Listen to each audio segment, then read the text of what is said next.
What is poppin', Raj? Back at y'all, doing a live video. As y'all know how I do, I'm a live video guy. And I'm just sitting here chilling, and I just got finished doing a fragrance video. All you guys who are in the studio gear, look, you got to smell good. But you don't want to smell like everybody else? Check out my channel. We talk about fragrances, and I have my crew that come in. They talk about fragrances, and we talk about fragrances all the time. But we talk about them fragrances you just don't go out and buy at Macy's. We talk about them fragrances that you got to look for. And this fragrance right here, it's called Un Chape Rose by Andy Tower. And I know some of you guys who like pushing faders like, what the heck is the Andy Tower Un Chape Fader? Da, da, da. Well, it's the same thing as like, what the heck is the Presonus Monster Station 2? I had no idea what the thing was. So maybe you want to check it out because I never wanted a Monster Station 2 ever. Again, Andy Tower, Un Chape Rose, Un Rose Chypre. And check it out. It's approved by me. If you want to buy it, call my man. Call Perfumology. Look up Perfumology. Go to Facebook, Perfumologist. Whatever you got to do. His name is Near Guy. He's in Philly. He'll send it out to you. Tell him Rod sent you, and get you some of that. I know you hear Rose. You're like, what's Rose, man? I'm a studio engineer. I can't be wearing Rose. You probably want to wear some Rose. You got females coming to your studio, brother. Because like I tell y'all, if you're smelling like a dusty rag when your clients come into your studio, then you need to stop being an engineer. Okay, we don't play that. We smell good all the time. The music you're hearing in the background is Roger Real Deep Cool from the Roger Real Deep Cool CD. So make sure that you download some of my music. Rajur.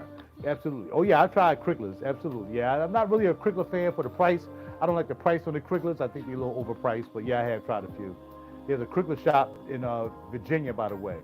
There's a Crickler shop in New York now, right out of the mall for Bergdorf. They have a little Crickler stand there. I mean, they're okay. I smelled a couple that I like, but I'm not paying that kind of money. Okay? So, you guys who are in the engineering, and those who may not be in the engineering, I have this piece called the Monitor Station 2. Now, I got this from a young man. We were just doing a deal, some studio gear deal, and ended up getting a lot of gear from him. Ended up getting that piece right there, the Universal Audio Twin Duo Mark II. I got the monitor station. I got the TLM 103, a microphone with the special anniversary shock mount, and also got a Thunderbolt hub by OWC. So it was a great deal I came up. But I told him, I don't really need no monitor station because actually the monitor station by Presonus, everything I can do in the monitor station, I can actually do in my mixer. I really can.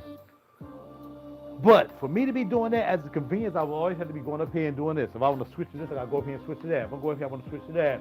I got a lot of headphone outs. I got headphone volume. I got talkback on my mixers. Everything that's in the monitor station version 2, I have on my Panasonic Ramza WRDA7. I have that. It's already built in. This right here is in there. But the cool thing about this is, it's just right here. You know what I mean? So here I can choose between the speakers I want to hear from, the volume, of course, attenuation if I need that. You got your level for the talkback. Now the talkback, I still use my console for the talkback. I use that with my foot switch right here. I press. There you go. See how I hit my foot switch? And y'all ain't hear me no more? Check it out. They're not supposed to do that. And that's supposed to be a two-step foot switch. I don't know why I'm doing two steps all of a sudden. Usually I press it down, whatever. If I go like this, say, you know what I mean? And that's how they do it. And I talk to the artists in the booth. But this has that too. You can go mono with the mix, see what your mix sound like mono. Only thing I was really concerned about is, okay, you have an aux input. So if you want to like put your cell phone in here, you can have an aux input in the back. It has a SPDIF input in the back. So if you have some SPDIF you want to run in here, you can do that too. I got it in my SPDIF patch bay. So if I want to send something through here, if I just want to listen to it, bam. The only thing I was really concerned with, even though I'm starting to really mix inside, I'm starting to do mixing from headphones now, is how clear and true a signal I'm getting when I come out of this one, I'm listening to it. Now right now I'm listening out of my iRig Pro 2, for y'all guys doing this video. And there would be certain places I would go to listen to the mix. Or I would go to my master link, which is right there, which is where all my music end up on. It's the master link You know what I mean? You gotta have a master link, y'all. If you don't have a master, you gotta get a master. Buy you a master link. You can archive all your stuff on the CD, and you can take it anywhere you want. You can download it for people. I can be in the car, right? And I can be like, all right, cool. Oh, I want to get that song that you did last year. I'll just pull the CD out and I'll convert it to an MP3 and I'll sell it right there, you know? So I like to have my CDs there because you never know. They're archived. I mean, I might have all the MP3s, all my music, which I do in iTunes, but what if something happened to the account? Maybe somebody won an actual CD. You know what I mean? You never know. So I always make my CDs on my machine that way I have them that way too. But anyway, back to the monitor station. You have 4 outputs, headphone outputs, which is cool. You have a Q input. Now I'm not sure what a Q input means. I'm being honest. I don't know. What's a Q input? No idea. Under each headphone output, you have a switch that says source, and if you put it in as a Q, and if you leave it out as a main. So let's just say, all right, y'all guys are coming out of number 4 right here. So let me see what happens. Hello? Check 1, 2. Nothing particularly happened. I pressed that for Q output. Nothing really happened. So I don't know what the Q is. There must be something on the back of that, the Q, because the whole thing says Q here. And the Q output, but I got y'all coming out of the headphone output. Maybe there's a Q output on the back of this. I don't think so. No, just 6 outputs. Let me see. Let me look again.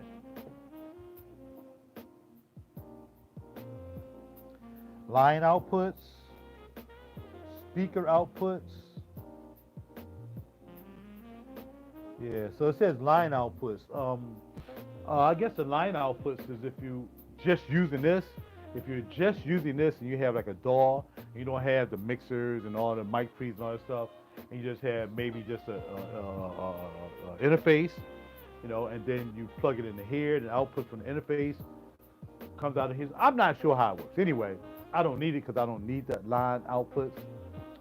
Everything from outputs coming from my mixers. But again, you got source. You can pick your different sources. You got, as you can hear, I just cut you off.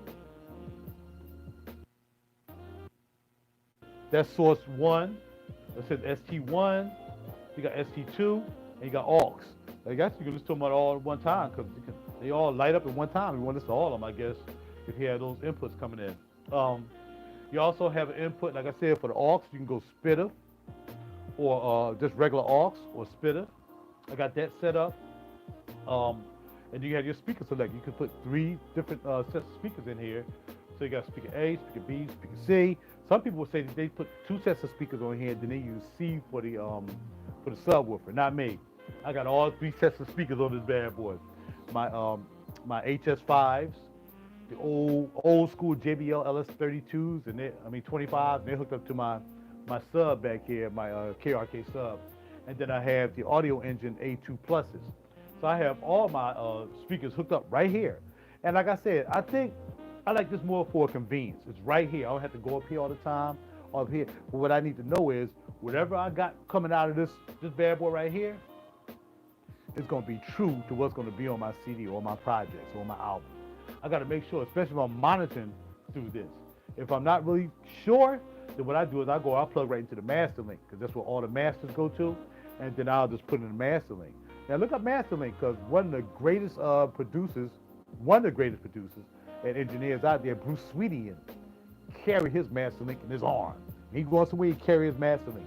Probably even now to this day. I mean, the master link been out for ages. I've been using this for like at least 5 albums. And yeah, he carried it around all the time because you can actually master on it and all that stuff. You can EQ, compression, you can do everything on it, at least his master link. That joint's popping. So anyway, like I lost everybody, so no need for me continuing on. This is a live video. Roger, Real Deep Cool, www.rajur.net. If you're not familiar with my channel, like, subscribe, and share. I like to talk about gear. I talk about fragrances. That's what I do. But today, for the gear, we talk about the Presonus Monitor Station 2 and how I really don't need it. But everything is in that monitor station is right up here in my mixes. But I like the convenience of it being right here, right here. So I just want to make sure, again, if you buy this, make sure it's not coloring your sound. I heard it was very neutral. I haven't had anybody complain that, oh, no, I did hear one complaint. One guy said when he listens to it, mixes through here, they sound like plastic. I haven't really experienced that. So for me, it sounds good.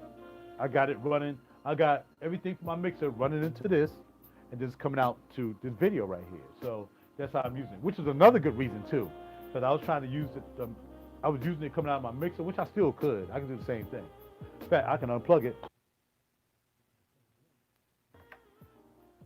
It's the same thing. That's coming out of my mixer.